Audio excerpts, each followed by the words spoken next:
I have the same desires as everyone else in Victoria and across Australia. We want to see this disappear. We've been so very patient, but it is hard yakka. There's no question. Watching it come down from 725 on one day and to see it drop by 100, but to get to these smaller numbers and to see it only drop by 5 or 10 each day, I can understand that impatience. I feel that I'd love to see it drop much faster, but these are the most difficult chains of transmission to get on top of. That said, there are still preventable transmissions occurring. So, people who are gathering who shouldn't be gathering together, that's causing little clusters. And if we can get on top of those, they're 5 or 10 cases each day.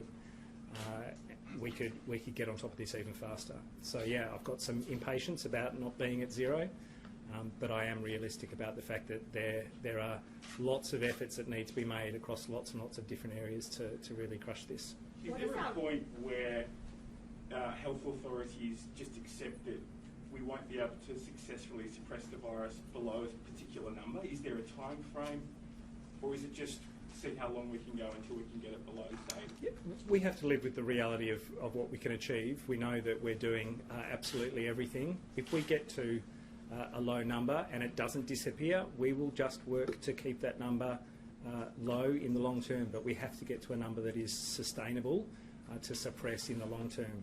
Because as the Premier says, no one's looking for a third wave, no one's looking for another lockdown, and we absolutely need to get to a level and keep going until we get to that level that we can be confident that we're keeping it there for the long term, for months and months.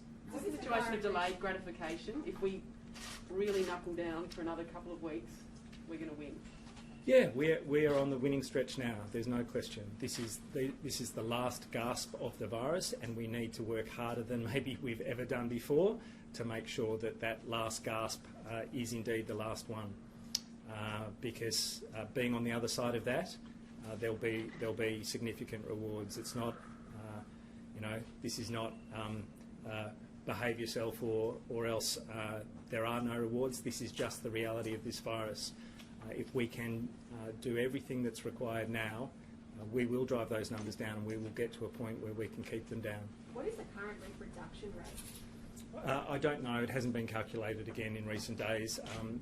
I think I said yesterday it's not so significant when we're down to very low numbers. It can have a very broad range in terms of the calculation, but I think it's around the 0.8 mark. There are calculations that are done by different modellers. They've all been in the 0.8, 0.85 kind of range, which means it continues to go down. There are calls from some epidemiologists